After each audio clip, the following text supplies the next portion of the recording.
आ गई तो क्या, थोड़ा इंतजार कर लेंगी। आप अंदर हो? झूमर आ गई। अब दिनेश भी आता होगा, जल्दी उठ जाइए आप। दरवाजा खोलो।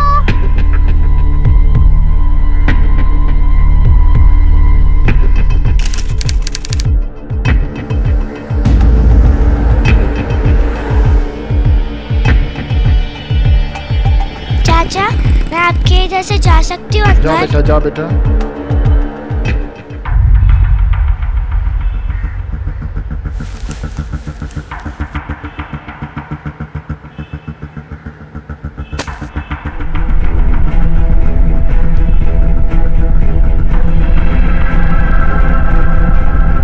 प्लीज टाइम वेस्ट मत करो, कपड़े पहन लो। आप कपड़े पहन लो प्लीज। सच में पहन लो? हाँ।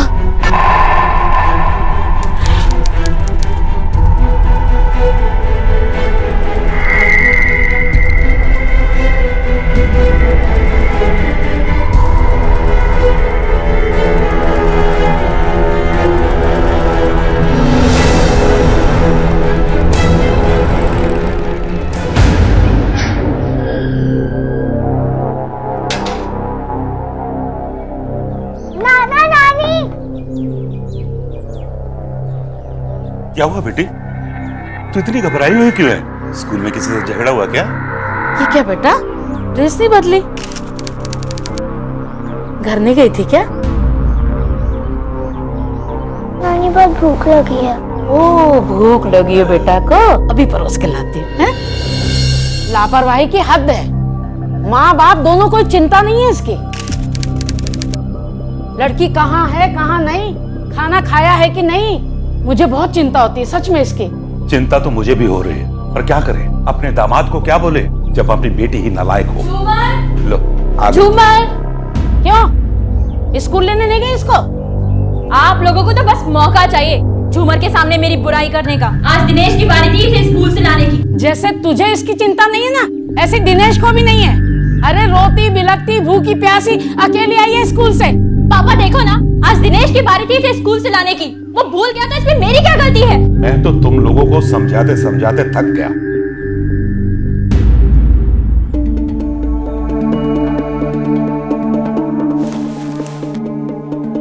स्कूल तो लेने गए नहीं, अब चैन से खाना तो खा लेने दो उसको। और भी बहुत काम है मुझे, और तुम्हारा वो निकम्मा भाई वो नहीं ला सकता इसे स्कूल से। बेटी उसकी है या तुम्हारी? जब बच्ची पाल नहीं सकते तो पैदा क्यों की थी? अनाथों की तरह रह रही है माँ बाप के होते हुए। आपको बोला था ना मैंने इसको लेके आने को, क्यों नहीं लेके आए? अच्छा, मेरे पास कोई और काम नहीं है, हैं? अरे शांत हो जाओ, मैं हाथ जोड़ता हूँ तुम सबके। एक काम बोला था वो भी नहीं हुआ आपसे, बस आके अभी हक जताना पड़ता है आपको। तो सिर्फ मेरी जिम्मेदारी है इसकी देखभाल करना? मैं साला नौकर बन गया हूँ यहाँ पे। दोनों तय कर लिया करो किसको लाना है किसको ले जाना है। हाँ तो समझाओ अपनी इस बेटी को।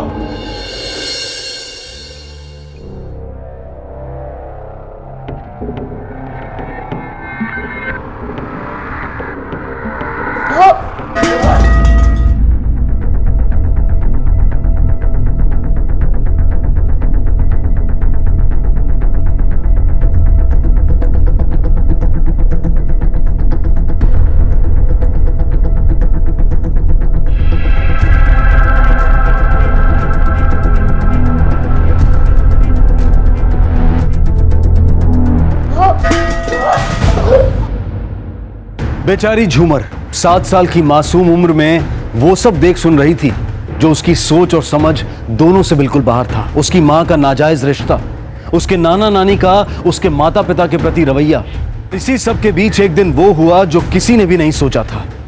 झूमर लापता हो गई। झूमर, झूमर, झूमर, कहाँ है मेरी बच्ची?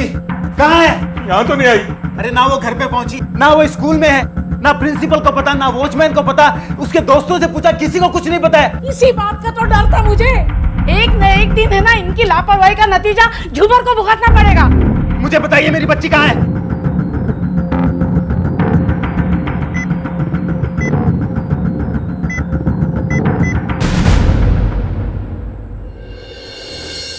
आप लोगों ने अपनी बच्ची को आखिरी बार कब देखा था? सर आखिरी बार जब सुबह उसे स्कूल छोड़ने गए तभी देखा था। उसके बाद दिनेश उसे स्कूल से लाने वाला था, तभी से वो गायब है। लेकिन ये हमेशा की तरह भूल गए।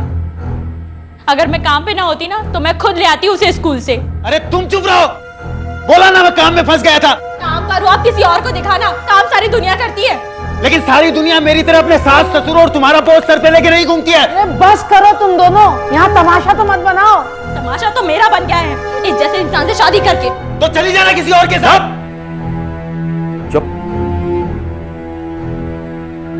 कैसे माँ बाप हो तुम लोग? हाँ, तुम्हारी बच्ची गायब है और तुम दोनों को झगड़ा करने से फुर्सत नहीं है। बच्ची की फोटो है आपके पास?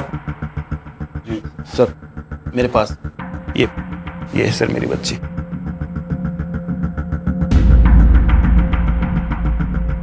कॉपीज बनाओ। Yes sir. आप लोग बाहर वेट कीजिए। इन लोगों को देख के तो ऐसा लगता है सर लड़की खुद परेशान होकर भाग गई होगी।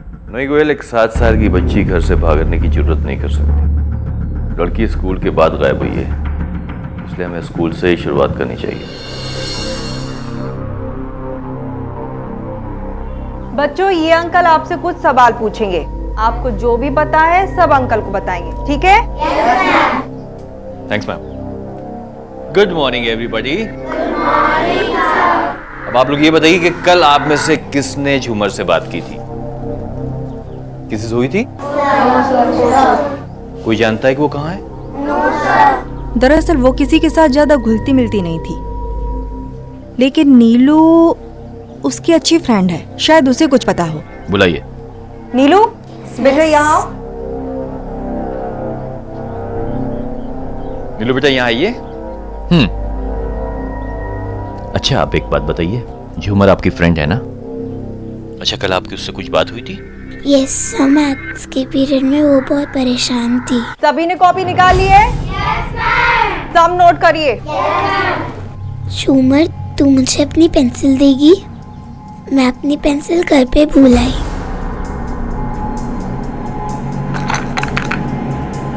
मुझे तो सिर्फ एक ही चाहिए। तो रख ले इन्हें, मुझे अब इनकी जरूरी नहीं है। क्यों? मुझे स्कूल बिल्कुल पसंद नहीं है, मैं भाग जाऊंगी इधर से। तो रख ले ये। नीलू, झूमर क्लास में बात कर रही हो? Behave yourself। अच्छा बेटा, और कुछ कहा उसने? No sir. जाइए।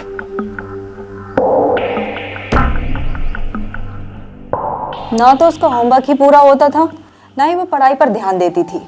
बाकी एक्टिविटीज तो दूर, वो किसी भी चीज में पार्टिसिपेट नहीं करती थी, किसी से बात भी नहीं करती थी, बस एक कोने में चुपचाप बैठी रहती थी। कुछ भी बोलो या जरा भी उसे डांट दो तो वो डर के मारे अपना पैंट गीला कर देती थी। और एक 7 साल की बच्ची के लिए ऐसा बिहेवियर बहुत एबनॉर्मल है। कल आपने उसको आखिरी बार कब देखा? आखिरी बार स्कूल छूटने के बाद। अरे झूमर, तू अभी तक घर नहीं गई? घर से कोई आया नहीं क्या? कोई बात नहीं, डर मत, मैं तुझे घर छोड़ दूं। चलेगी मेरे साथ? चलो मेरे साथ बेटा, मैं तुम्हें घर छोड़ दूंगा। प्यून, वो जो लड़की झूमर यहाँ खो गई, उसको आप जानती थी?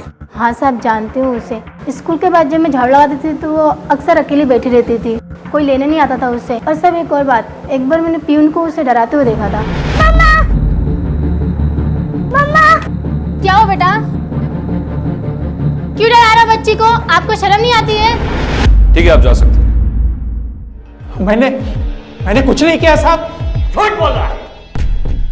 स्कूल की क्लीनर ने अपनी आंखों से देखा था तुझे उस बच्ची के साथ। कहीं तूने उसके साथ कुछ गलत तो नहीं किया?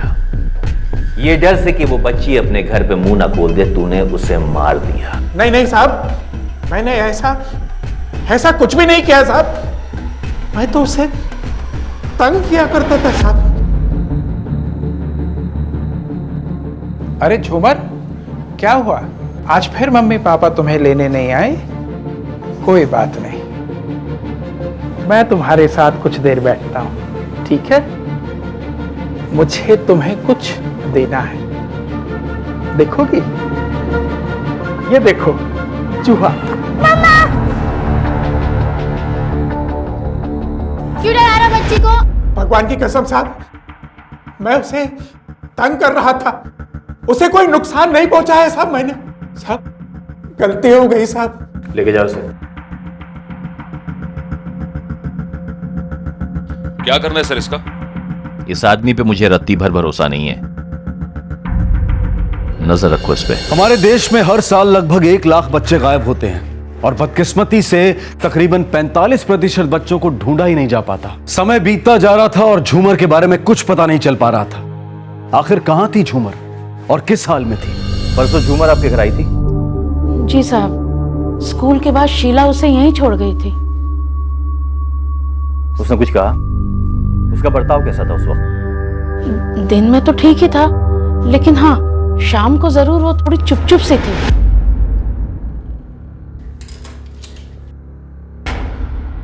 क्या हुआ झूमर बेटा?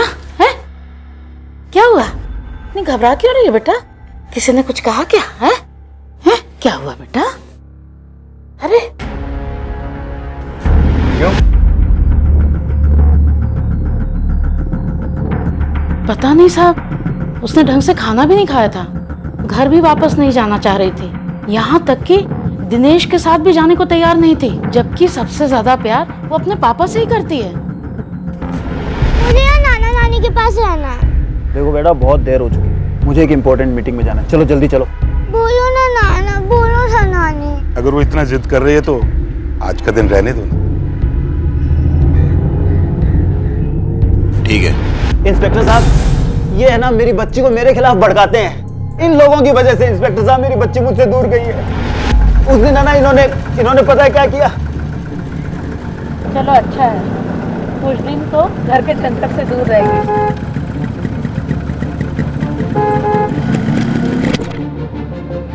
क्या है रे? तुमसे मतलब नहीं है, चलो बेटा। अरे बेटा बेटा, चल अरे बेटा, कहाँ ले दिनेश? आप लोगों की हिम्मत कैसे हुई मेरी बेटी को मेरी इजाजत के बगैर मेरे घर से ले जाने की? हमारी कुछ नहीं लगती। कुछ नहीं लगती। और हाँ, एक बात कान खोल के सुन लीजिए, अगर आज के बाद आप लोगों ने ऐसी हरकत की तो दोनों को किडनैपिंग के केस में अंदर करवा दूंगा, समझे आप? चल बेटा। डॉक्टर साहब, मेरी झूमर को ढूंढ के ले आइए, उसके बिना हमारी जिंदगी, हमारा ये घर सूना हो गया। अगर आप लोगों ने अपनी बच्ची का ध्यान रखा होता तो शायद ये नौबत नहीं आती। खैर, इस घर में और कौन रहता है? नीचे का कमरा हमने किराए पर दिया है, उसमें विनीता नाम की किराएदार रहती है। गोयल, इस इलाके में आसपास रहने वाले सभी लोगों से पता करो, क्या उनको झूमर के बारे में कुछ पता है? Yes sir. विनीता तुम्हारा नाम है? जी। झूमर को जानती हो? जी, वो आती रहती थी यहाँ पर, मुझसे बात भी करती थी कई बार।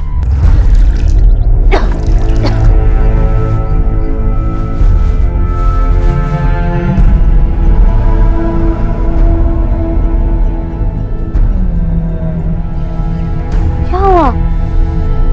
फिर से झगड़े सब? मेरी वजह से। चल रोते नहीं। हाँ, तुझे क्या पसंद है? रंग ना, हम रंगोली बनाए, चले? चल। अब जा ले आ उसे। हाँ हाँ, अब मैं ही लेकर आऊं? हर जगह मैं ही गलत होती हूँ। आप सब तो दूध के दुले हुए हो। झूमर, तुम्हें किसने कहा था बाहर आने को? और कितनी बार कहा है बाहर वालों से दूर रहा करो। चलो घर। विनीता, तुम परेशान मत हो, उसकी तो बुद्धि मारी गई है। हाँ, उसका कुछ पता चला? परसों जब वो यहाँ पर आई थी, तुम्हारी कुछ बात हुई उससे? जी, मैं 2-3 दिन से घर से निकली नहीं। मेरी तबीयत ठीक नहीं थी, मैं दिन भर सोती ही रही, तो बात नहीं हो पाई। आप झूमर को जानती हैं? कौन? वो बच्ची? हाँ। हाँ, वो अक्सर रोते हुए अपने नाना नानी के घर आती थी। इन लोगों की किसी के साथ दुश्मनी थी? क्या दुश्मनी साहब, ये लोग तो अपने दुश्मन खुद ही हैं। रोज लड़ाई झगड़े की आवाजें आती रहती थी इनके घर से। जब से दिनेश ने दुकान और घर झूमर के नाम करी है ना, तब से शीला के और उसके बहुत झगड़े होते हैं। शीला को ये बात बिल्कुल पसंद ही नहीं आई है। तुमने इतनी बड़ी बेवकूफी की है कि एक छोटी बच्ची के नाम सारी प्रॉपर्टी कर दी। अरे तो कौन सा पहाड़ टूट पड़ा?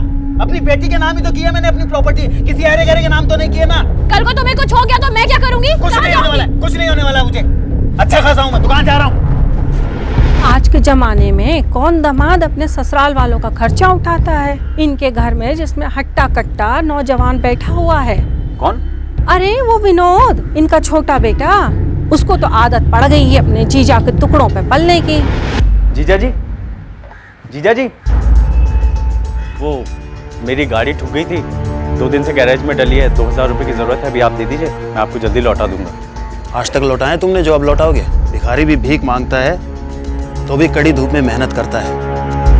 आ जाते हो मांगने के लिए। ये लो पूरे 2000 हैं, पकड़ो। अगर ये भिखारियों की तरह पैसा देना है ना, तो अपना पैसा आप अपने पास रखिए, मैं कहीं और से मैनेज कर लूंगा। अरे जाओ जाओ, मेरे टुकड़ों पे बंटो, मुझे भी आंखें दिखाते हो। Thank you. आपके पड़ोसियों से हमें इंफॉर्मेशन मिली है कि पैसों को लेकर विनोद और इनका अक्सर झगड़ा हुआ करता था। सर ये क्या बताएंगे उसके बारे में? मैं बताता हूँ सर। वो शराब पीता था, जुआ खेलता था, चोरी करता था सर। और सर ये सब करता था वो मेरे पैसों पे, मुझसे उधार मांग के ले जाता था। और अगर पैसे उधार नहीं देता था ना सर, तो दुकान में जाके चोरी करता था। और सर उसकी चोरी के बारे में पहली बार मुझे झूमर ने बताया था।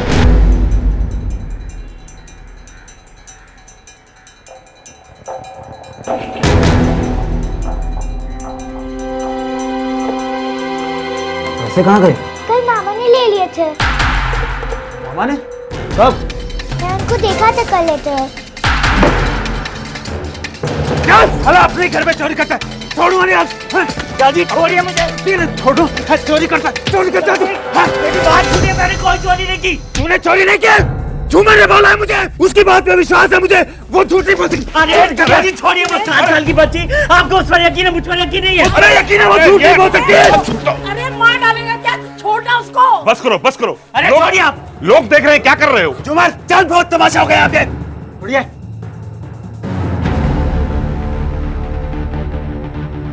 चल बेटा। सर उसी ने किया है ये, उसे यहाँ पुलिस स्टेशन लाइए सर, उससे अच्छी तरह पूछताछ कीजिए प्लीज। मेरी बच्ची मुझे दिला दीजिए please sir. Goyal. Yes sir. Vinod को लेकर आ। Right sir.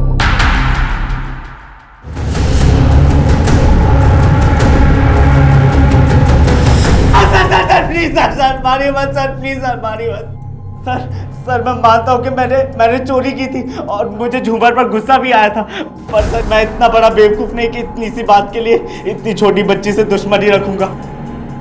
काम क्या करता है तू? सर काम ढूंढ रहा हूँ। कहाँ ढूंढ रहा है? सट्टे के अड्डे पे? जानते हैं हम, बहुत कर्जा है तुझ पर। काम धंधा नहीं था तो थोड़े से पैसे उधार ले लिए थे। और वो कर्ज चुकाने के लिए तूने झूमर को किडनैप कर लिया ताकि तू उसके बाप से पैसे हट सके। सर मैं चोर हो सकता हूँ, सट्टेबाज हो सकता हूँ, पर मैंने किसी को किडनैप नहीं किया। अरे एक बात, झूमर को ना उसका बाप डराता धमकाता था, शायद वो उसका कोई राज जानती थी। आप उसके बाप से क्यों नहीं पूछते? उसी का हाथ है किडनैपिंग में। अच्छा झूमर, वो बात तो तुमने किसी को नहीं बताई ना? नहीं पापा। देखो अगर झूठ बोलोगी ना तो भगवान जी नाराज हो जाएंगे, और पता है भगवान जी नाराज होते हैं तो क्या करते हैं? ज़बान काट लेते हैं। नहीं बताओगी ना? नहीं पापा। मेरी प्यारी गुड़िया। बहुत स्मार्ट समझता है अपने आप को तू, हाँ? अगर ऐसी कोई बात थी तो तूने पहले हमें क्यों नहीं बताया?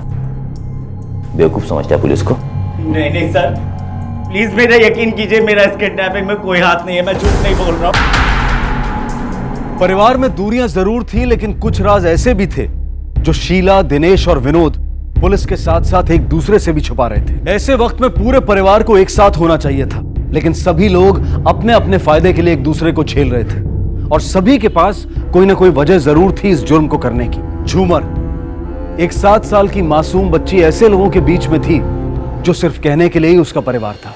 इस केस में 5 किरदार हैं गोयल।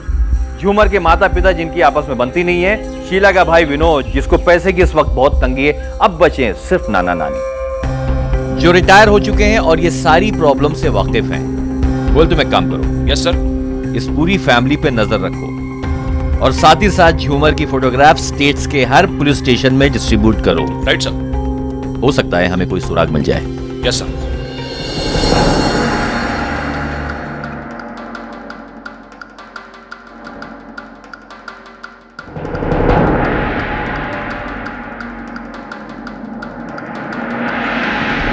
सर ये वही आदमी है जिसने झूमर को कार में बैठते हुए देखा था। ये झूमर के स्कूल के बाहर रोज बैठता है। तुम यकीन के साथ कह सकते हो कि वो बच्ची झूमर ही थी? ये वही लड़की थी साहब। उस दिन क्या हुआ था साहब? उस दिन वो स्कूल के गेट के पास देर तक बैठी रही और एक कार तेजी से आई और उसमें बैठ गई। कार कौन सी थी, नंबर नोट किया था? जी नहीं साहब, पर कार काले रंग की थी साहब। ठीक है, जाओ तुम। झूमर अगर उस कार में बैठी है तो इसका मतलब ये है कि उस कार में जो भी था वो उसे अच्छी तरह से जानती थी। इस तरह की डरी सहमी बच्ची किसी अनजान व्यक्ति के साथ में कार में क्यों बैठेगी?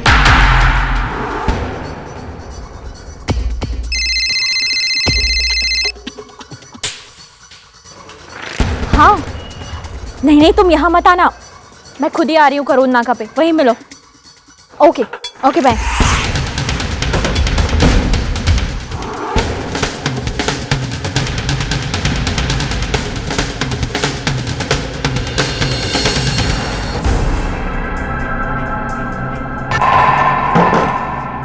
आप लोग अंदर कैसे आए? सब बताएंगे, पुलिस स्टेशन चल के। सर आप मुझे गलत समझ रहे हैं, मैं एक ब्यूटिशियन हूँ और मदन मेरा सिर्फ दोस्त है। तो क्या अपने आशिक घर उसको तू लिपस्टिक लगाने जाती थी?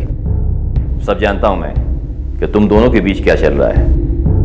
अपनी ही बेटी की दुश्मन बन गई तू, सिर्फ इसके लिए कि तेरे पति ने उसके नाम पर सारी जायदाद कर दी। तुमने इतनी बड़ी बेवकूफी की है कि एक छोटी बच्ची के नाम सारी प्रॉपर्टी कर दी। अरे तो कौन सा पहाड़ टूट पड़ा? अपनी बेटी के नाम ही तो किया मैंने अपनी प्रॉपर्टी, किसी अरे गरे के नाम तो नहीं किया ना। तू अच्छी तरह से जानती थी कि तेरी पति की कमजोरी झूमर है, इसलिए उसको सबक सिखाने के लिए तूने उसको किडनैप कर लिया। सर आप क्या कह रहे हैं? कोई भी माँ पैसों के लिए अपनी बेटी के साथ ऐसा नहीं करेगी। तो ये नाजायज रिश्ता छुपाने के लिए तुमने और तुम्हारे आशिक ने मिलकर झूमर के किडनैपिंग का प्लान बनाया। सर मैं मानती हूँ मैंने बहुत लापरवाही की झूमर के साथ, मैंने बहुत गलतियाँ की, लेकिन झूमर में मेरी जान बचती है, मैं ऐसा क्यों करूँगी? झूमर की किडनैपिंग एक ब्लैक कार से हुई।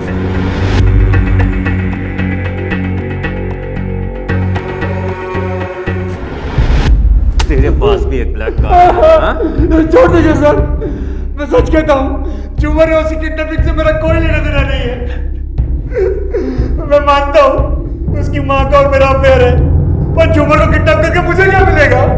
सर छोड़ दीजिए सर छोड़ दीजिए। वही तो हम जानना चाहते हैं। सर छोड़ दीजिए सर, मैं मानता हूँ सर मैंने गलती की है।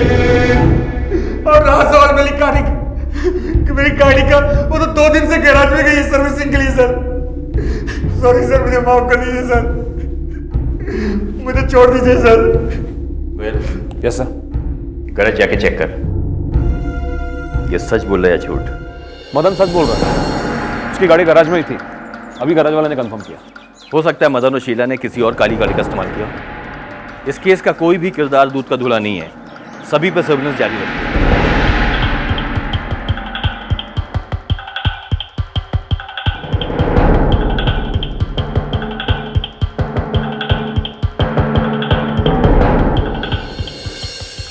पुलिस को भी यकीन हो गया था कि झूमर जिस माहौल में पल बढ़ रही थी वो एक बच्चे के लिए बिल्कुल भी सही नहीं था। हालांकि उसके परिवार वाले दावा तो कर रहे थे कि वो झूमर से बहुत प्यार करते हैं, लेकिन झूमर के प्रति उनका बर्ताव कुछ और ही कह रहा था। पुलिस के शक की सुई सबकी तरफ घूम रही थी, क्योंकि सबके पास कोई ना कोई मकसद जरूर था झूमर को नुकसान पहुंचाने का। वक्त बीतता जा रहा था और पुलिस के हाथ अब तक कोई कड़ी, कोई सबूत नहीं लगा था, और ऐसे में झूमर के परिवार वालों के आपसी रिश्ते और खुलकर सामने आने लगे। सर मैंने दिनेश के कॉल रिकॉर्ड चेक किए, मुझे एक अजीब सी बात मिली सर। कौन सी बात? सर दिनेश लगातार पिछले 3 सालों से एक गायनेकोलॉजिस्ट के कांटेक्ट में है। तो उसमें अजीब क्या है? Is a married man. अजीब बात यह है सर कि इस गायनेकोलॉजिस्ट का क्लिनिक शहर से काफी दूर है। कोई अपनी वाइफ को लेकर वहां क्यों जाएगा, जबकि शहर में इतने सारे डॉक्टर्स अवेलेबल हैं।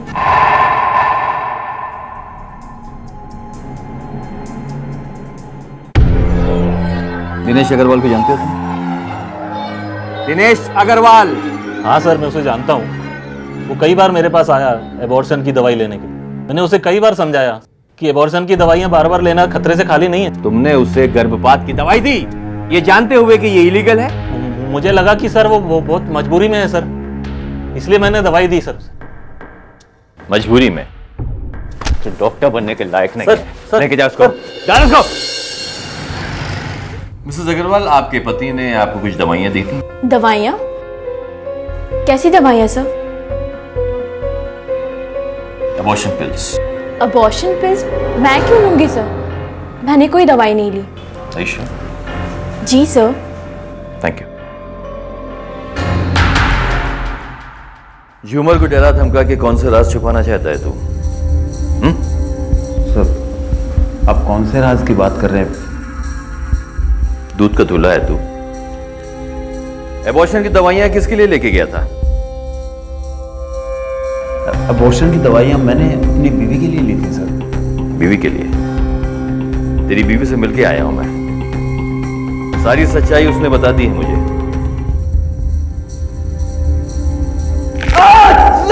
सर सर सर मैं सच कह रहा हूं सर, मेरा यकीन कीजिए सर।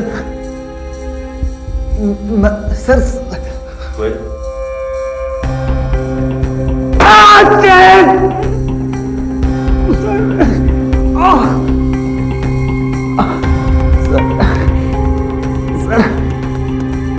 वो दवाइयां मैंने विनीता के लिए ली थी सर। नीचे का कमरा हमने किराए पर दिया है, उसमें विनीता नाम की किराएदार रहती है। विनीता तुम्हारा नाम? जी। कब से चल रही है नौटंकी? सर 3 साल से।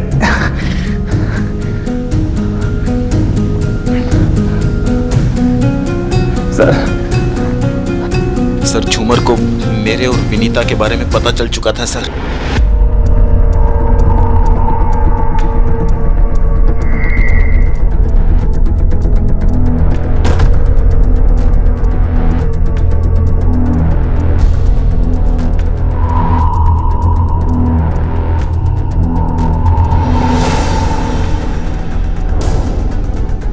पता सर झूमर ने क्या कहा? उसने मुझसे कहा, सुनो तो।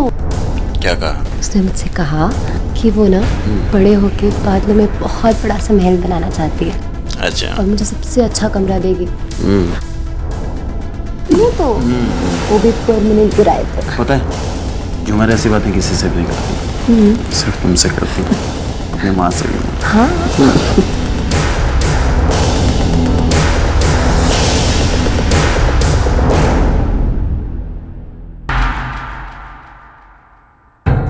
झूमर,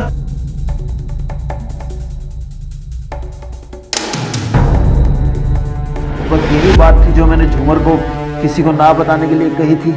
अच्छा झूमर, वो बात तो तुमने किसी को नहीं बताई ना? नहीं पापा।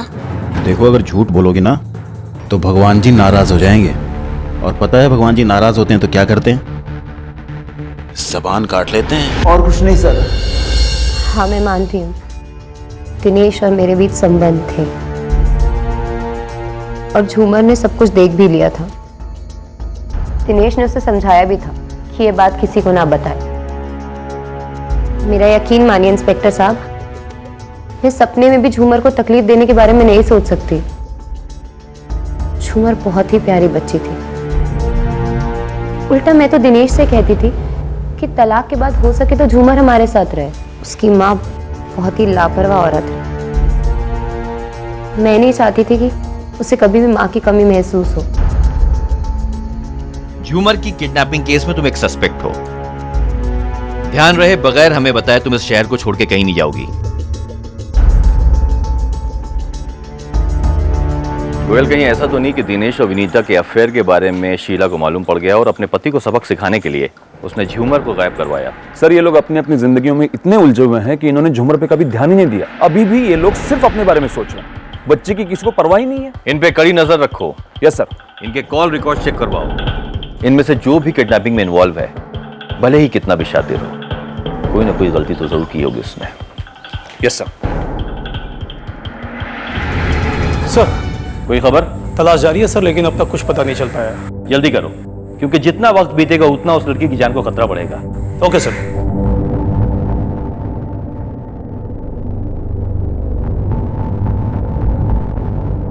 Hello police station.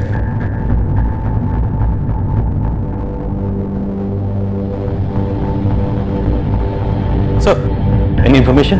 Yes sir, control room से फोन आया था सर। किसी ने 100 नंबर पे फोन करके एक ब्लैक कार के बारे में बताया है, जिसकी डीकी से कुछ आवाज आ रही थी सर, और कार का नंबर भी दिया है। Quite possible. तुम एक काम करो, गाड़ी के नंबर से गाड़ी के मालिक का पता करो और उसके फोन को ट्रेस करो। इससे तुम्हें उसकी लोकेशन मिल जाएगी। Make it fast. कौन? Okay sir.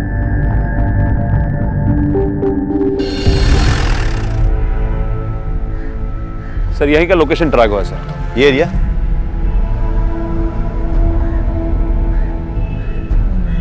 ये पूरा एरिया चेक करो। Okay quick.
अभी अभी वो एमपी नगर में घुसा है। पीछे से आओ तुम, पीछे से, पेट्रोल पंप वाली गली, वहां से आना।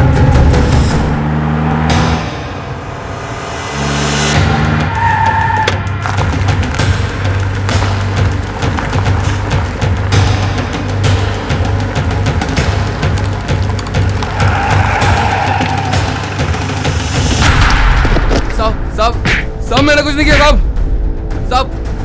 बोल बच्ची का है? बोल बच्ची का है? साहब मैंने कुछ नहीं किया साहब। कहाँ है बच्ची? पकड़ इसको, पकड़। साहब मैंने कुछ नहीं किया साहब। लो सवाल उसको। साहब मैंने कुछ नहीं किया साहब।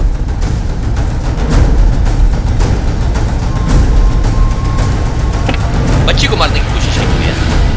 अगर उसको कुछ हो गया तो साहब मैंने कुछ नहीं किया साहब। तुझे याद है। साहब मैंने कुछ नहीं किया साहब। साहब मैंने कुछ नहीं किया साहब।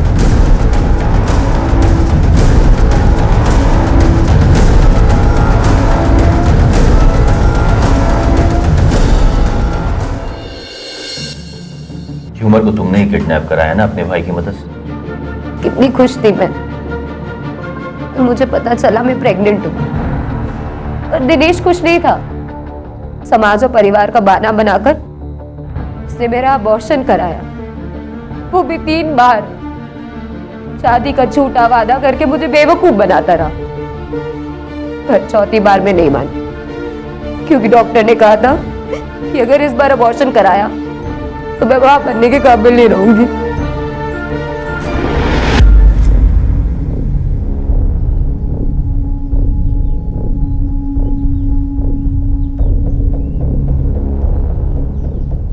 पागलपन छोड़ो विनीता, ये दवाई खा लो, सब ठीक हो जाएगा। नहीं दिनेश, इस बार नहीं। इस बार मैं अपना बच्चा नहीं गिराऊंगी। अरे 3 महीने हो गए हैं, अब अगर थोड़ा भी वक्त निकाला तुम्हारी जान को खतरा है। क्यों दिनेश? हाँ, हर बार मैं ही क्यों समझूं? क्यों हम चोरी छुपे मिलते हैं? क्यों तुम मुझसे तलाक नहीं दे सकते? मतलब 3 परिवारों को एक साथ पालूं और सड़क पे आ जाऊं, हैं? अरे तुम क्या खाओगी? तुम्हारा बच्चा क्या खाएगा?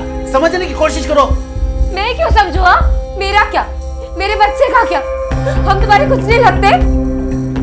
लगते हो ना, इसीलिए तो कह रहा हूँ हमारी जिंदगी, हमारे बच्चे की जिंदगी अच्छी हो। अपने बच्चे को, तुम्हें, हैं, एक अच्छी जिंदगी जिएंगे, उसे अच्छे स्कूल में पढ़ाएंगे। प्लीज ये दवाई पी लो। देखो जिद मत करो, प्लीज पी लो।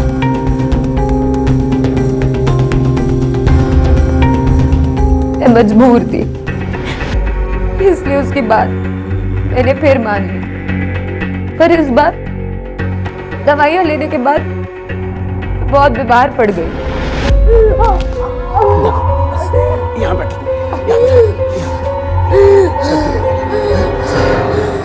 थोड़ा पेशेंस रखो, है? मैं तुम्हारे लिए पेन किलर लेके आता हूँ, है ना? तुम कंट्रोल करो थोड़ा सा। यहाँ पे, हाँ, आराम से बैठ जाओ, बस। ठीक है, मैं भी लेके आता हूँ। मैं अकेले क्यों तड़पूं? मैं अपने बच्चे खोने का दर्द क्यों सहूं? उसे भी तो पता होना चाहिए कि एक बच्चा खोने का दर्द क्या होता है। मेरी बच्ची, घबरा मत शीला, और मैं तेरा हमेशा ध्यान रखूंगी। कहीं नहीं जाने दूंगी, तेरे साथ हमेशा रहूं। आंखें खोलना।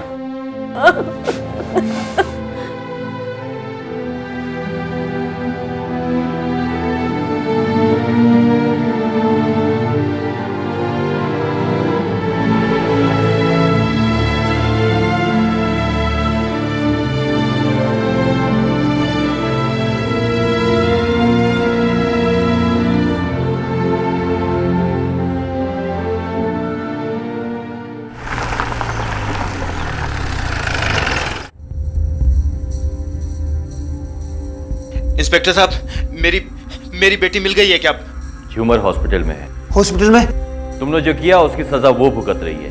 इंस्पेक्टर साहब, मुझे एक बार प्लीज मेरी बच्ची से मिलवा दीजिए। इंस्पेक्टर साहब प्लीज, मैं आपके हाथ जोड़ता हूँ, पाँव पड़ता हूँ, मुझ पे दया कीजिए इंस्पेक्टर साहब प्लीज। अपनी बच्ची की जान की फिक्र हो रही तुझे? हाँ, और उन जानों का क्या जिनको दुनिया में आने से पहले ही तूने मार दिया। तुझे तेरे किए की सजा मिल गई है। इंस्पेक्टर साहब प्लीज प्लीज एक बार मुझे मिलवा दीजिए अपनी बेटी से। इंस्पेक्टर साहब प्लीज मेरी बात सुनो, आप एक बार मिलवा दो मुझे मेरी बच्ची से। इंस्पेक्टर साहब, झूमर के पिता दिनेश को इलीगल अबॉर्शन के लिए और विनीता और उसके भाई उदय को किडनैपिंग और अटेम्प्ट टू मर्डर के जुर्म में गिरफ्तार किया गया। लेकिन जिस मानसिक तनाव और पीड़ा से झूमर को गुजरना पड़ा, उसके लिए उन सबको जितनी भी सजा दी जाए वो कम है। एक बच्चे के लिए सबसे सुरक्षित जगह होती है उसका अपना घर, उसका अपना परिवार। लेकिन झूमर जैसे कुछ ऐसे बदनसीब बच्चे भी होते हैं जिनके लिए उनका घर किसी नर्क से कम नहीं होता, जिनके लिए माँ बाप भगवान का वरदान नहीं बल्कि श्राप बनकर रह जाते हैं। बच्चे हमारे देश का भविष्य है। ये सिर्फ एक स्लोगन नहीं है बल्कि बहुत बड़ी सच्चाई है। इनका आज संवारिए ताकि हमारा आने वाला कल सुंदर और उज्जवल हो। अब मैं अनूप सोनी आपसे विदा लेता हूं।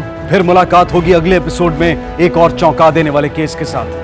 तब तक अपना और अपने परिवार का ख्याल रखें और देखते रहें क्राइम पेट्रोल डायल 100। सबक एक को, सीख हम सबको। जय। क्यों किसी ने एक 6 साल की मासूम बच्ची की इतनी निर्ममता से हत्या की? और हैरत की बात तो यह है कि 7 सालों तक ना तो सूटकेस में दफन ये लाश बरामद हुई और ना ही इस बच्ची का हत्यारा पकड़ा गया। लेकिन 7 सालों बाद एक ऐसी घटना घटी जिसने इस केस को फिर से रोशनी में लाकर खड़ा कर दिया और कातिल का पर्दाफाश कर इंसाफ दिलवाया।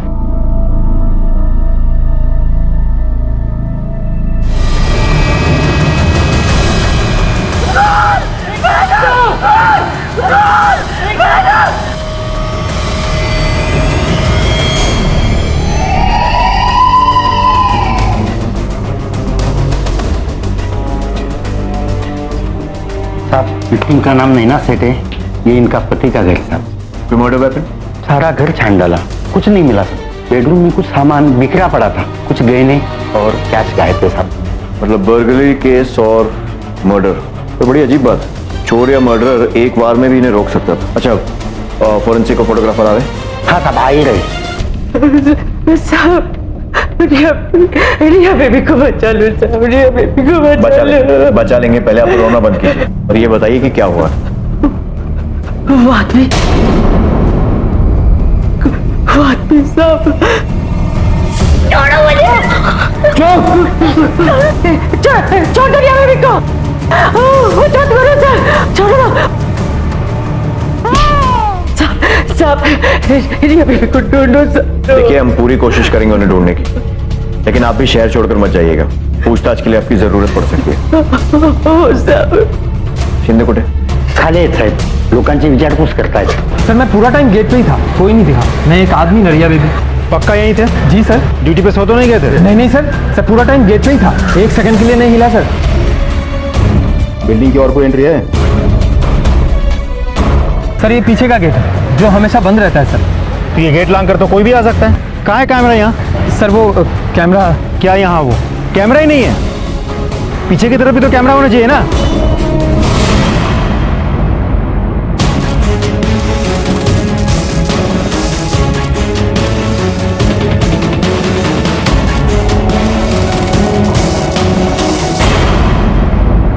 तो ब्लाइंड स्पॉट तो फिर भी समझ में आता है, लेकिन यहाँ तो पीछे के पूरे सेक्शन में एक भी कैमरा नहीं है। मतलब मर्डरर शायद वहीं से आया और वहीं से गया होगा। लेकिन शिंदे, मुझे एक बात समझ में नहीं आती, वो रिया को अपने साथ क्यों ले गया? मतलब बर्गलरी केस है। चोर चोरी करने के इरादे से आता है। मिसेस सेठ सामने आती है, उन्हें मार दिया। पद्मा आई, उसे जख्मी कर दिया। उसी तरह वो रिया को भी वहीं छोड़कर जा सकता था। उसे अपने साथ में ले जाना बेवकूफी भी है और रिस्क भी। शायद हॉस्टेज बनाकर ले गया होगा ताकि जरूरत पड़ी तो बच निकलने में रिया काम आए।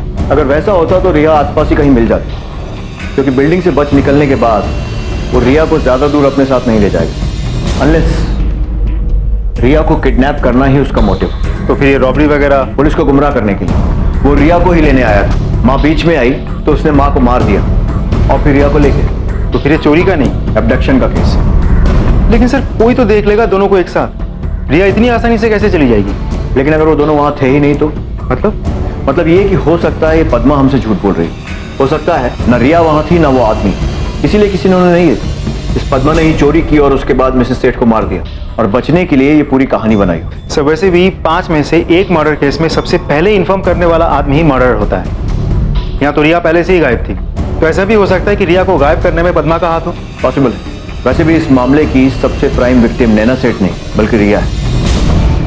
एक काम करो, इस पद्मा का बैकग्राउंड चेक करो। कहाँ रहती है, घर में कौन कौन है, कब आई और इस सेठ परिवार के साथ कब से, सब कुछ। Yes sir. और रिया की भी डिटेल्स चेक करना शुरू करते हैं। देखते हैं शायद कोई सस्पेक्ट निकला है जो रिया को किडनैप करना चाहता।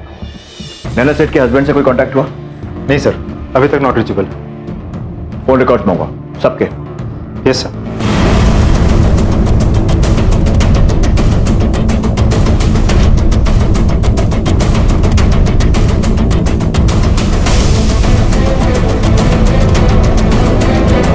साहब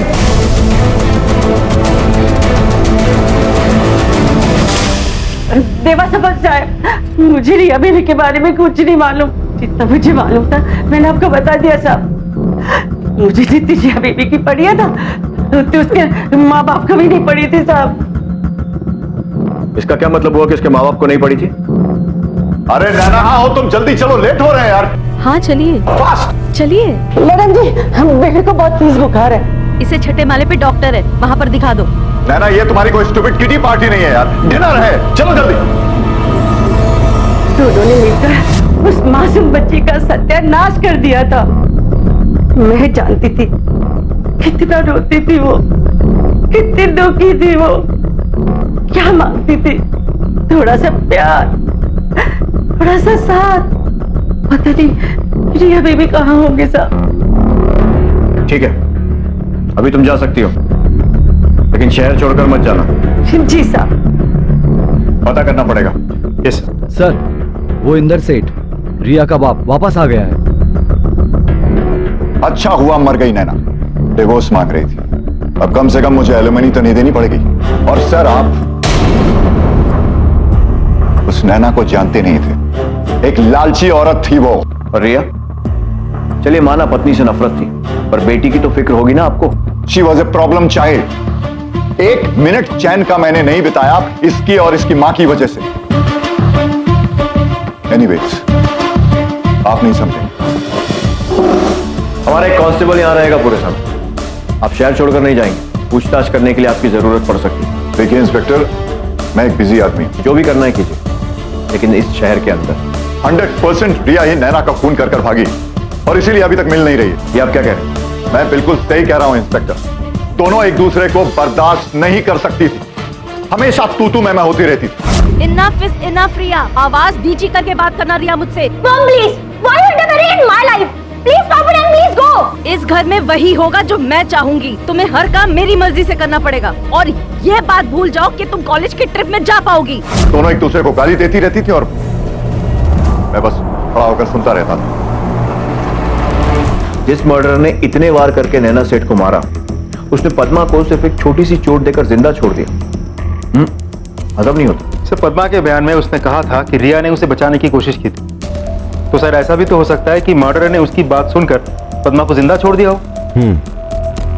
अब ये पद्मा या तो उस मर्डरर के साथ मिलकर काम कर रही है या फिर ये रिया उस मर्डरर के साथ मिली हुई है। वैसे भी वो अपनी माँ से नफरत करती थी।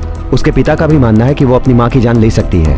सर ये प्यार व्यार का तो चक्कर नहीं है, दोनों एक साथ घर से भागना चाहते थे।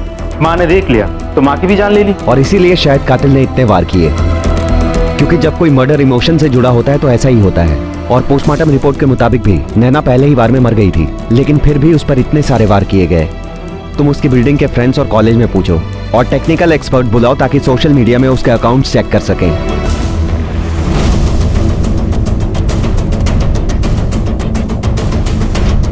एक मिनट, ये पेज खोलो। Born alone will die alone. मरने से क्यों डरूं?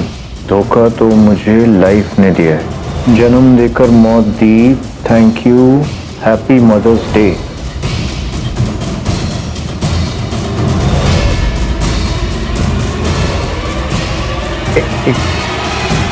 ये लड़का, इसका नाम पता चल सकता है? नो सर, टैग नहीं किया और ना ही कोई कमेंट्स, ना लाइक, ना शेयर किया गया। इस लड़के की इन्फॉर्मेशन निकालना मुश्किल है।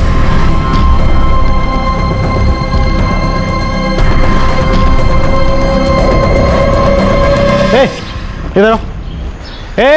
तुम्हें बुला रहा हूँ इधर। क्या सुन रहे थे चुपके से? कुछ नहीं साहब। कुछ नहीं? सच बता, नहीं तो उल्टा लटका के मारूंगा मैं। साहब मैं तो बस सुन रहा था कि कहीं कोई मेरी कंप्लेंट तो नहीं कर रहे हैं। क्यों करेगा कोई कंप्लेंट? कुछ गलत किया होगा इसलिए डर रहा है ना? साहब वो लड़की रिया, मैं उसकी मदद करता था कॉलेज से भाग निकलने में, लेकिन उसके बदले में मुझे पैसे देती थी साहब। कितनी बार हुआ ऐसा? बहुत बार हुआ है साहब। कभी किसी लड़के के साथ मिलते हुए देखा था? कुछ याद है? हाँ साहब, एक लड़का आता तो था उससे मिलने के लिए। और इस तरह इस मामले में पहली बार पुलिस को एक महत्वपूर्ण बढ़त मिली। लेकिन रिया से अक्सर मिलने वाला वो लड़का कौन था? पद्मा और इंदर पर पुलिस का शक कायम रहा, लेकिन उन्हें उम्मीद थी कि इस लड़के की खोज उन्हें रिया तक पहुंचाएगी। सिक्योरिटी गार्ड द्वारा दिए गए ब्यौरे और रिया के फेस पेज अकाउंट की बदौलत पुलिस के पास अब उस रहस्यमय लड़के की तस्वीर थी। सवाल था बस अब उसकी असली पहचान का। सर, रिया के कॉल रिकॉर्ड्स। वैसे ज्यादा लोगों के साथ तो टच में नहीं थी। पद्मा, एक आध क्लासमेट्स और प्राइवेट ट्यूशन को छोड़कर ये 2 नंबर सामने आए। ये एक कोई मिसेस रजनी, ये रहा एड्रेस, और दूसरा एक लड़का है आबिर, रजिस्टर्ड एड्रेस है किसी बॉयज हॉस्टल का। इंटरेस्टिंग। चलो दोनों से मिलते हैं।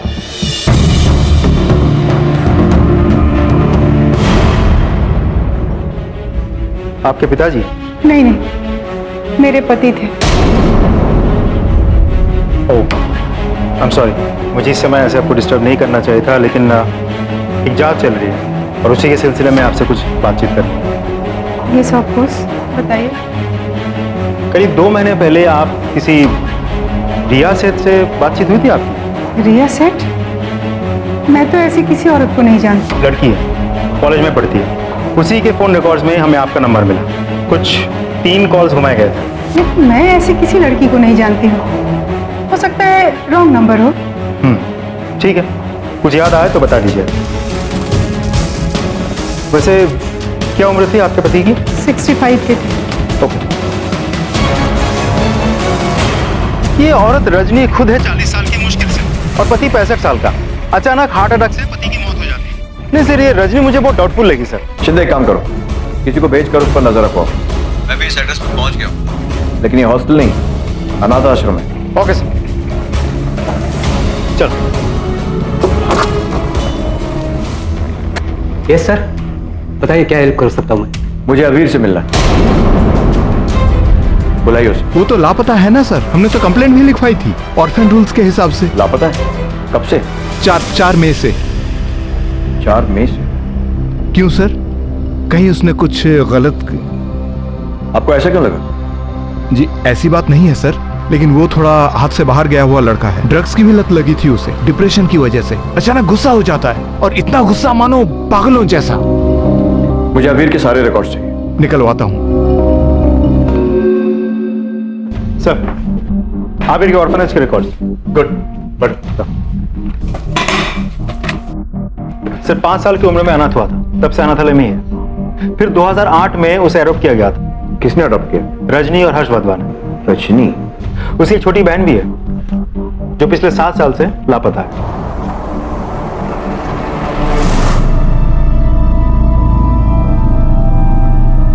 दीपा के लापता होने के बाद हर्ष और रजनी का डिवोर्स हो गया। फिर आबिर की कस्टडी हर्ष को दे दी गई। फिर कुछ ही दिनों बाद हर्ष की मौत हो गई। फिर रजनी आबिर की कस्टडी नहीं ले पाई तो कोर्ट ने वापस उसे अनाथालय भेज दिया होगा। मतलब दीपा के गुमशुदगी का केस पिछले 7 सालों से अनसॉल्व है। ऑर्फनेज के वार्डन ने मुझे बताया था कि आबिर काफी हिंसक प्रवृत्ति का था। सर कहीं दीपा के गायब होने में आबिर का ही तो हाथ नहीं है। आबिर तब 11 साल का था। हमारे अंदाजे के मुताबिक आबिर ने नैना को मारा है, तो शायद आबिर ने अपनी बहन को भी। आखिर इस तरह के हिंसक क्रिमिनल्स अपना पहला गुनाह बचपन में ही कमिट कर लेते हैं सर। आबिर रजनी के कांटेक्ट में था, पर रजनी का कहना है कि वो रिया को नहीं जानती। कहीं वो झूठ तो नहीं बोल रही? एक काम करते हैं, इस रजनी से फिर से पूछताछ करते हैं। जी।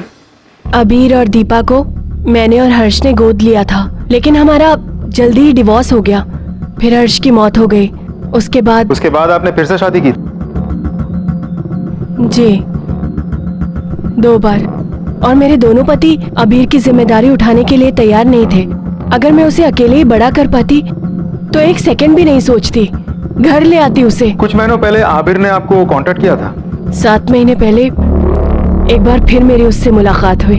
आबिर 11 साल का था जब उसे देखा था। अब तो बहुत बड़ा हो गया। उसके बाद से हम कांटेक्ट में थे और मैंने उसे कुछ पैसों से मदद भी की। माँ आखिर माँ ही होती है ना। और रिया का कॉल क्यों आया था?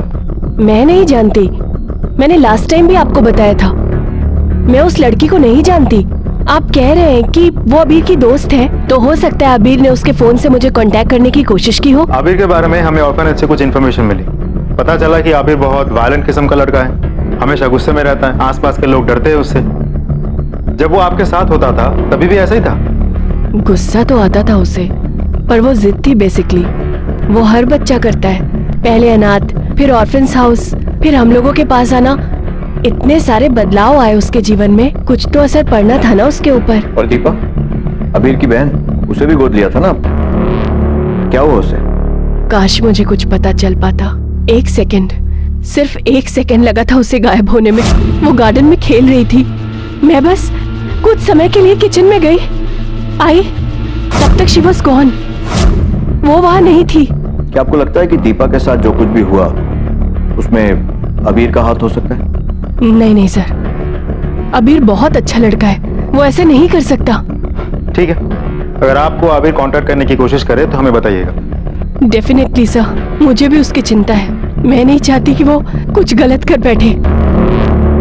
सर, न जाने मुझे ऐसा क्यों लगता है बार बार कि औरत हमसे कुछ छिपा रही होगी। एक बार बेटा बनाकर उसे गोद दिया था, अब शायद फिर से माँ बनकर उसकी मदद कर रही है। आबिर की हिंसक प्रवृत्ति के बारे में कहने पर देखा था कैसे घबरा गई।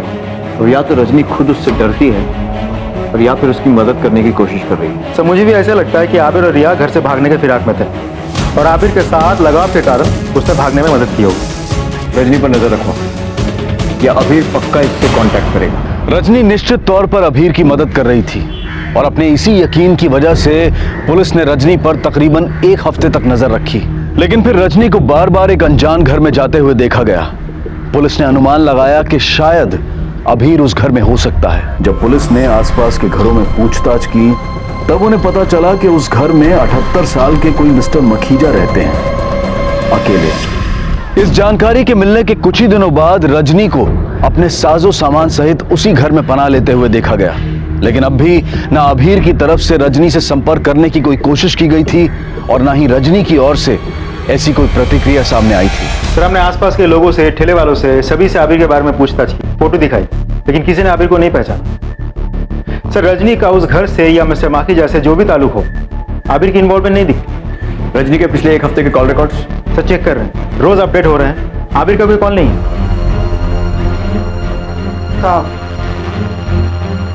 क्या है सर? आपने आबिर के फोन रिकॉर्ड्स में से अननोन नंबर्स की इंफॉर्मेशन मांगी थी, आ गया सर। राजेंद्र सिंह, एड्रेस भी मिल गया। राजेंद्र सिंह, गौर से देखो और बताओ। सर, इन दोनों को तो उसी मैंने गोवा छोड़ा था सर। सर, मैं एक्चुअली मेरा प्राइवेट कार का बिजनेस है ना सर, और ये लड़का तो चर्ची है, हर बार गोवा जाने के लिए मेरी गाड़ी यूज करता था। और लड़की? इस लड़की को तो पहले कभी नहीं देखा सर, उस दिन पहली बार देखा था सर। क्या चल रहा था दोनों के बीच गाड़ी में? ठीक से याद करो। जी ये सब बंद कर, वरना भाई सब ठीक है ना? हाँ, तो बस थोड़ी तबीयत खराब है। तुम गाड़ी चलाओ। ये हाईवे के बाद आगे कोल्हापुर में मेडिकल मिलेगा, रुकना है क्या? तुम सीधा गोवा लेके जाओ, कहीं भी रुकने की जरूरत नहीं है, समझे? ओके। राजेंद्र, फोकस करो, ठीक से याद करो, क्या बात कर रहे थे तुम? कुछ भी अजीब, कुछ भी अलग गाड़ी में दिखाओ तो। सर खुसुर फुसुर तो चालू था उन लोगों का, फुल टाइम खुसुर फुसुर चालू था। लड़की ऐसा बोल रही थी कि हमने जो किया गलत किया, हमें ऐसा नहीं करना चाहिए था। बहुत घबराई हुई थी लड़की सर। और सर लड़का भी बहुत भड़का हुआ था, 3-4 बार लड़की पे बहुत चिल्लाया लड़का। गोवा में कहाँ छोड़ा था? एड्रेस? सर किसी होटल के पास नहीं छोड़ा था, वो वाघा बीच है ना, वाघा बीच के पास छोड़ा। ठीक है, अगर जरूरत पड़ी तो दोबारा बुलाएंगे। जी सर। शिंदे अगर ये सच है तो फिर रिया की जान को खतरा है। अब भी कभी गोवा नहीं, नॉर्थ गोवा हेडक्वार्टर्स में मेरे बैचमेंट है, उनसे असिस्टेंस तक मैं जरा इस पुराने केस को फिर से स्टडी करता हूँ जो 7 सालों से सुलझा नहीं। तो सर दीपा का मिसिंग केस? क्योंकि दोनों में सिर्फ एक ही चीज कॉमन है, अबीर और उसका गुस्सा।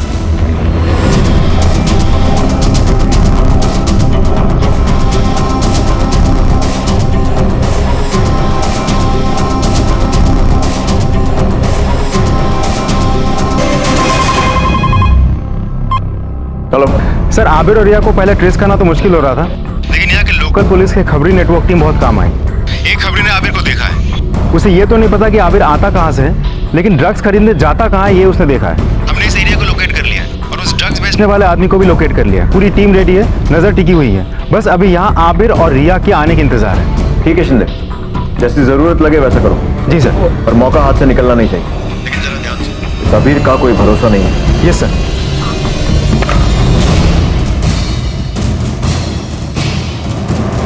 सर आबिर को पकड़ना हमारी पहली प्रायोरिटी होनी चाहिए, और ड्रग डीलर को भी। Yes sir. ओके।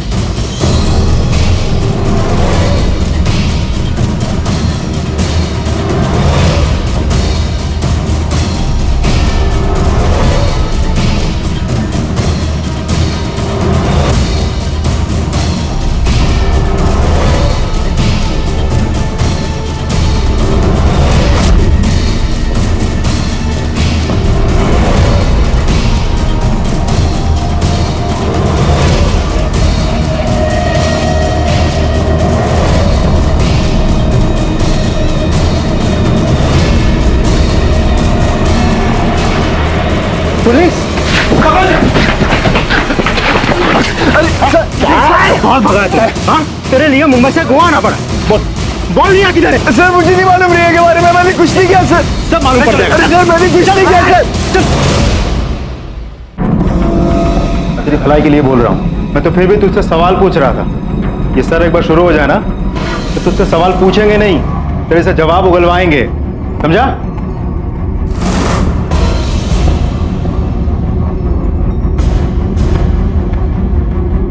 मैंने तुझे बोला था ना, लेकिन तू सुना नहीं। अब ये बेल्ट ही तुझसे जवाब उगलवाएगा। भाग गई वो, भाग गई।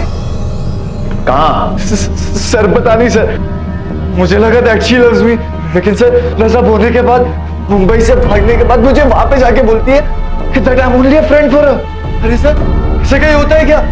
पता नहीं कौन सी दुनिया में जी रहा था मैं। फिर क्या हुआ? फिर क्या सर, अगले दिन सुबह उठ के देखा सारा पैसा और ज्वेलरी लेके भाग गई ब्लडी एस्केपिस्ट। तुझे क्या लगता है ये सब बकवास कहानी सुनाएगा और हम लोग मान लेंगे? हमने राजेंद्र से बात कर ली। राजेंद्र? हाँ राजेंद्र, और उसने हमें बताया कि तू किस तरह से रिया को धमकी दे रहा था। अरे सर काय की धमकी सर, वो तो मैं बस उसको बोल रहा था कि अपना मुंह बंद रख, क्योंकि सबके सामने सच्चाई उगल रही थी। और वो भी सर मैंने उसको ये बोला था कि अपना मुंह बंद रख वरना उसके लिए अच्छा नहीं होगा सर। कौन सा सच उगल रही? मर्डर का? कैसा मर्डर सर? अबीर भोला मत बन, तूने रिया की मां का मर्डर किया है ना? क्या? या फिर तुम दोनों शामिल थे इसमें? अरे सर ये क्या कुछ भी बोल रहे हो आप? रिया की मम्मी तो तब थी भी नहीं जब हम लोग वहां से निकले। और सर हम लोग का यही प्लान था, सारी ज्वेलरी और कैश लेके निकल जाना कि जब रिया की मम्मी घर पे ना हो। सर हम लोग तंग आ रहे थे, मैं अपने ऑर्फनेज से और रिया अपने मॉम एंड डैड से, इसलिए हम लोग जाना चाहते थे कहीं दूर to make a new start. और सर रिया को भी नहीं पता होगा कि उसकी मॉम मर गए। फिर से झूठ? हाँ, हमारे पास चश्मदीद गवाह है जिसने तुझे खून करके भागते हुए देखा है। आई विटनेस?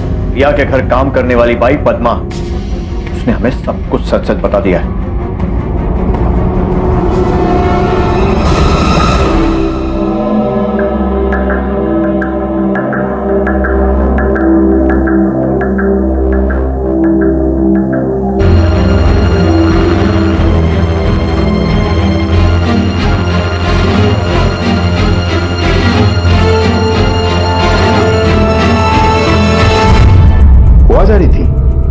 क्यों जा रही थी? मेरा गांव है वहाँ, मैं उधर से ही हूँ सर।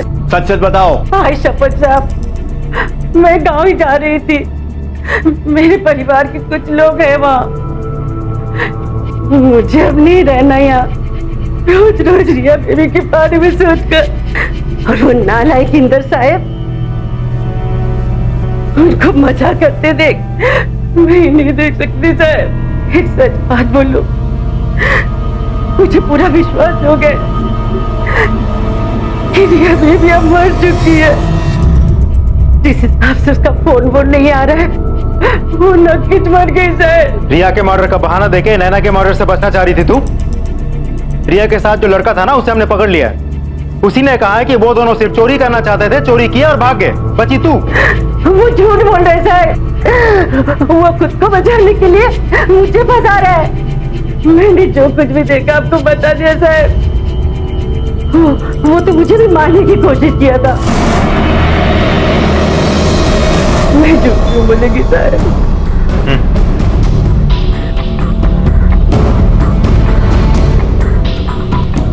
अच्छा, मुझे इसके फोन रिकॉर्ड चाहिए। जिस दिन हमने अबीर को गिरफ्तार किया था, उसके एक दिन पहले से लेके आज तक। Yes sir. सर, हमने इंदर के फोन रिकॉर्ड्स डिटेल में चेक किया। ऑफिस और दोस्तों के अलावा वो खास किसी के साथ टच में नहीं था। ऑफिस में जाके पूछताछ की तो पता चला कि छोटा मोटा ऑफिस इन्वॉल्वमेंट छोड़कर किसी के साथ कोई अफेयर या सीरियस रिलेशनशिप में वो नहीं था। So basically he is a clean guy. वो इस केस में इन्वॉल्व नहीं है। फिर रजनी तो खुद ही आउटसाइडर है, नैना को नहीं जानती। रजनी का कनेक्शन आबिर से है और उसके थ्रू रिया तक है। अब रिया खुद लापता है। रिया के बारे में पूछताछ करने के लिए हम जब गोवा गए तो पता चला कि किसी ने रिया को देखा ही नहीं। अब रही बात आबिर और पद्मा की, ये आबिर और पद्मा एक दूसरे पे इल्जाम लगा रहे हैं क्योंकि एक दूसरे से ये लोग झूठ बोल रहे हैं। आबिर ने हमें कहा था कि जब वो चोरी करने गया था तो नैना घर पे थी ही नहीं, जो कि झूठ है क्योंकि हमारे पास नैना के कॉल डिटेल्स के हिसाब से नैना उस वक्त घर पे मौजूद थी। और पद्मा की बताई हुई कहानी तो हम सबको पता ही। सो बेसिकली जब तक रिया नहीं मिल जाती तब तक सच्चाई सामने नहीं आएगी। She is the key. लेकिन सर, हम ढूंढेंगे कैसे? मुझे पक्का यकीन है कि पद्मा गोवा जा रही थी रिया से मिलने, लेकिन ये मानेगी नहीं। इसीलिए पद्मा के लेटेस्ट कॉल रिकॉर्ड मिलना बहुत जरूरी है। हो ना हो अबीर के गिरफ्तार होते ही रिया ने घबरा कर पद्मा को फोन किया हो। शिंदे, मुझे डर है कि कहीं हम रिया तक पहुंचने में देर ना कर पाए।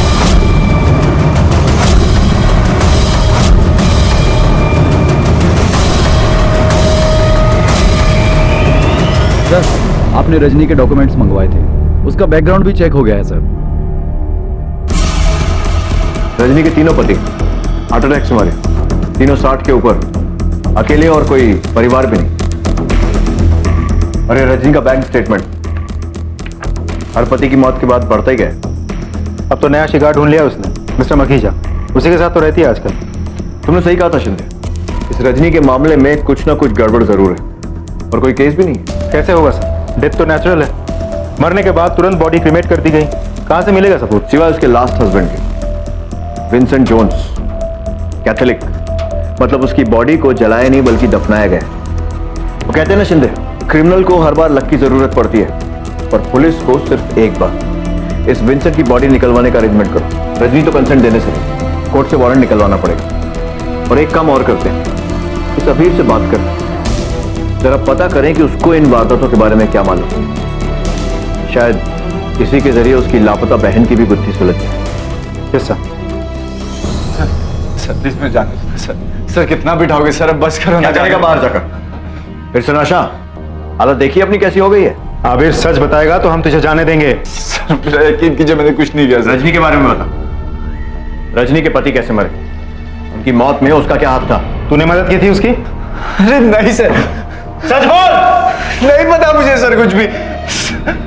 सर मुझे कुछ नहीं पता, मैंने किसी की मदद नहीं की, बस मुझे जाने दो। रिया कहाँ है? जिंदा है या मार दिया उसे रजनी के साथ मिलकर? सर मुझे नहीं पता सर रिया के बारे में sir. Sir please sir, sir मुझे जाने दो सर। अबीर दीपा कहाँ है? तेरी बहन, तूने मारा उसे?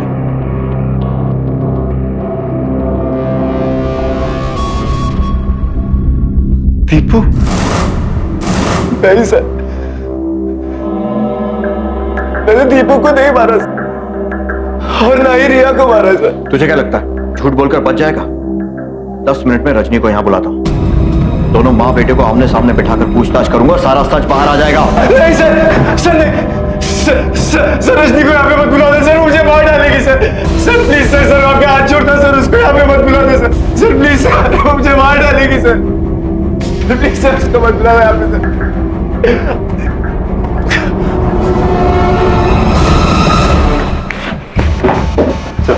अभी स्टेबल है, लेकिन कुछ समय तक विड्रॉल सिम्टम्स होते ही रहेंगे।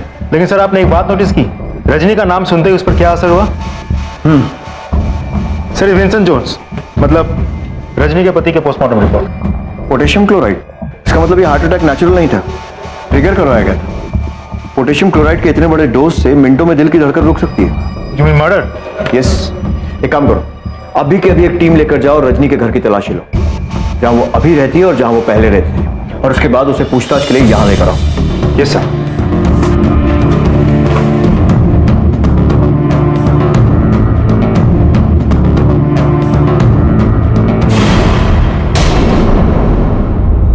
अरे सर आप? सर्च वारंट, हमें आपके घर की तलाशी लेनी है। तलाशी?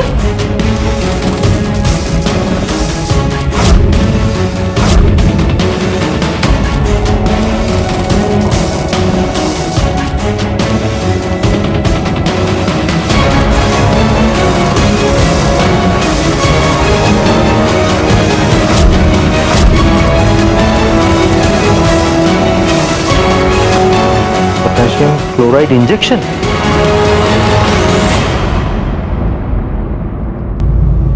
अजीब नहीं है ये रजनी जी? आपके सारे के सारे पति, एक नहीं दो नहीं बल्कि तीनों के तीनों एक ही तरह से मरे, हार्ट अटैक। शायद मेरे नसीब में। जी नहीं, नसीब का इससे कुछ लेना देना नहीं है। हाँ, पोटेशियम क्लोराइड का जरूर हो सकता है। कुछ देशों में मौत की सजा देने के लिए कैदियों को जहरीला इंजेक्शन दिया जाता है, और उसमें ये पोटेशियम क्लोराइड ही होता है ना। और आपका आखिरी पति विंसेंट जोन्स, उसकी बॉडी पर तो सुई का निशान भी मिला है, वही सुई जिससे उसे पोटेशियम क्लोराइड का इंजेक्शन दिया गया था। And for your kind information, police की एक टीम आपके पुराने घरों पर भी छापे मार रही है। इसीलिए सच कबूल कर लो, वरना जितना झूठ बोलोगी ना उतना ही दर्द होगा जब हम सच उगलवाएंगे। मीना जी रुको, इसकी जरूरत नहीं है। नर्स होने की वजह से मेरे लिए बूढ़े अकेले बीमार पेशेंट ढूंढना बड़ा आसान था। मैं वैसे ही पेशेंट ढूंढती थी जो अमीर हो, जो मरने की कगार पर हो, फिर उसके पैसे मेरे, जायदाद मेरी। और दीपा, उसे क्या हुआ? मुझे नहीं पता दीपा को क्या हुआ। हमें पता है, हमने अबीर से बात की।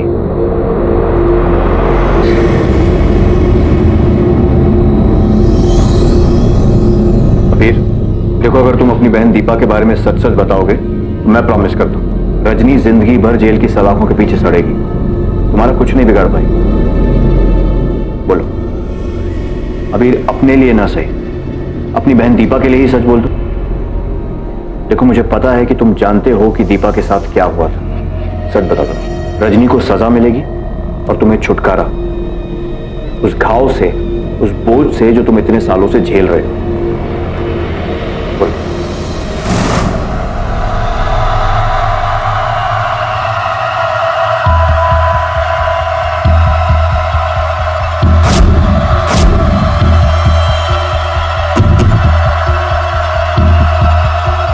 देखो मैंने क्या बनाया।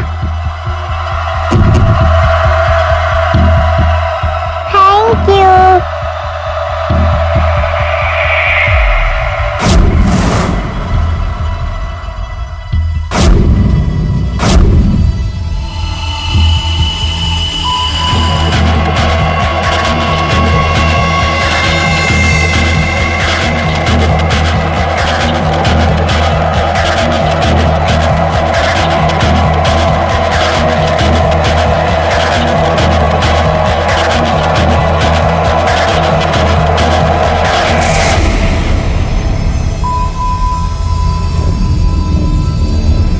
अबीर, क्या कर रहे हो वहां मिट्टी में?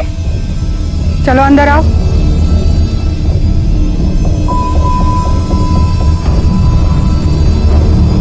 मैंने मना किया था ना वहाँ खेलने से, फिर भी खेल रहे थे। चलो अंदर आ जाओ।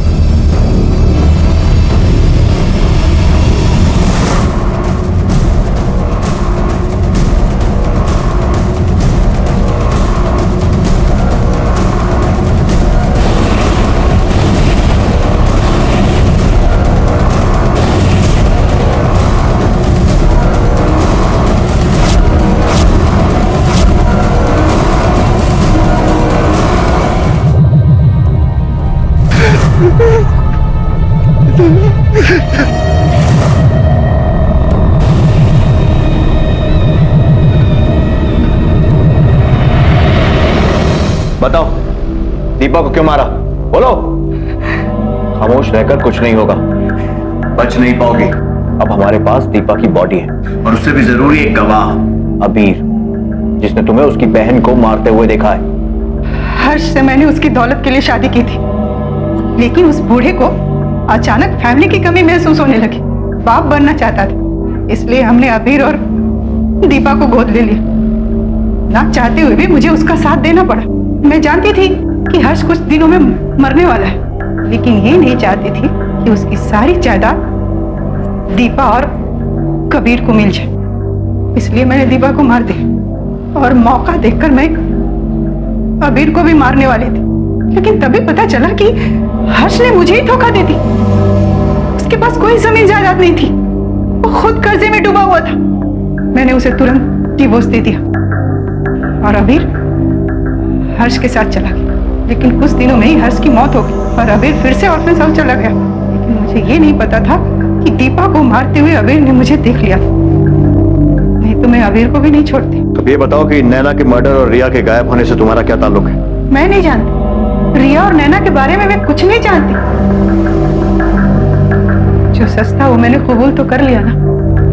7 सालों बाद नन्ही दीपा को इंसाफ मिला।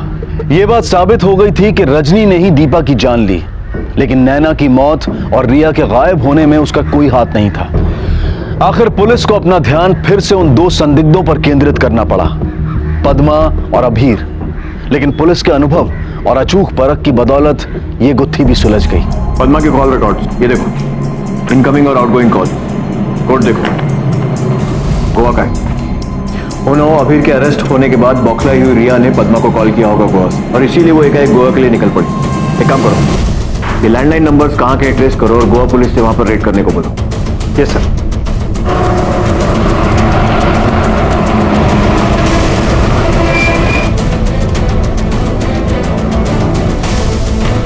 दरवाजा खोलो, खोलो दरवाजा। मैनेजर चाबी दो।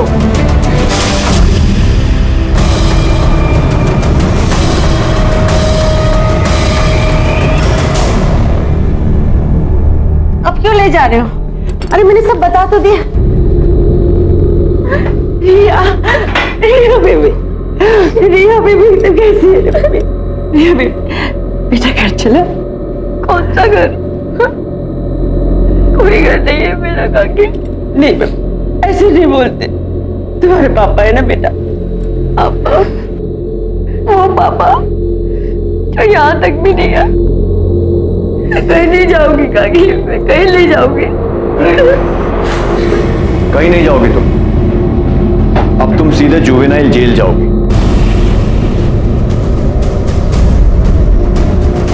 तुम्हारे बैग से तुम्हारी माँ का खून मिला है। क्या रखा था उसमें? Murder weapon. I am sure उसे तो तुमने ठिकाने लगा ही दिया होगा, लेकिन बैग से खून साफ करना भूल गई है ना? बात तो कोई फायदा नहीं है, मदद नहीं कर पाओगे उसकी, बल्कि तुम भी जेल जाओ रिया को बचाने के जुर्म में, और साथ में अबीर भी।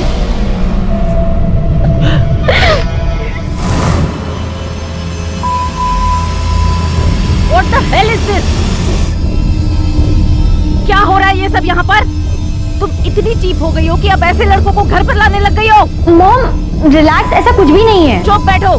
और तुम get out from here. Mom ये क्या कर रही हो? मैंने कहा ना ऐसा कुछ भी नहीं है। बाजारू लड़की, तेरी जैसी लड़की मुझे कभी नहीं चाहिए थी। तो मेरी जिंदगी में आई हो, मुझे नहीं चाहिए थी। मैं तुझे कभी नहीं चाहती। बदल लो। कुछ देर के लिए मैं डर गई थी, कुछ समझ में नहीं आ रहा था। जो भी हो, रिया बेबी को बचाना था। उस घटिया औरत की वजह से मैं रिया बेबी की जिंदगी को बर्बाद नहीं होने देना चाहती थी साहब।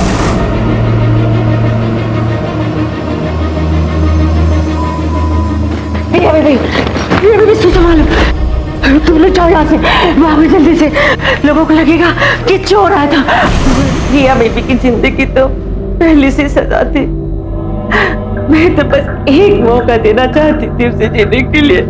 लेकिन तुम्हारे इस मौके ने रिया का भला कम बुरा ज्यादा किया है। तुम्हारे गुस्से को समझता हूं रिया, लेकिन तुम्हें भी समझना जरूरी है कि तुम्हारे इसी गुस्से ने तुम्हारी जिंदगी बर्बाद कर दी। वो क्रोध ही था जिसकी वजह से रिया और उसकी मां के बीच में दरार पैदा हुई। वो क्रोध ही था जिससे उत्तेजित होकर इंदर ने अपनी पत्नी नैना पर जोर जबरदस्ती की, जिसके परिणामवश रिया का जन्म हुआ और उसी क्षण से नैना ने रिया से मुंह मोड़ लिया। रिया को अपने किए की सजा मिली, जिसे काटकर अब वो एक नई जिंदगी शुरू करना चाहती है। अतीत में मिले जख्मों को अभीर भुला चुका है, अब वो दोनों साथ में हैं। अब वो यतीम नहीं है। जिस तरह से एक नवजात पौधा जीवित रहने के लिए धूप और पानी पर निर्भर होता है, उसी तरह से इस दुनिया में जन्मे हर इंसान का विकास उसे मिलने वाले प्यार और परवरिश पर निर्भर होता है। बच्चों को जब प्यार नहीं मिलता, सही परवरिश नहीं मिलती, तो एक खाली जगह भर जाती है क्रोध से, और इसके परिणाम काफी खतरनाक हो सकते हैं। अब मैं अनूप सोनी आपसे विदा लेता हूं, फिर मुलाकात होगी अगले एपिसोड में एक और चौंका देने वाले केस के साथ। तब तक अपना और अपने परिवार का ख्याल रखें और देखते रहें क्राइम पेट्रोल डायल 100। सबक एक को सीख हम सबको।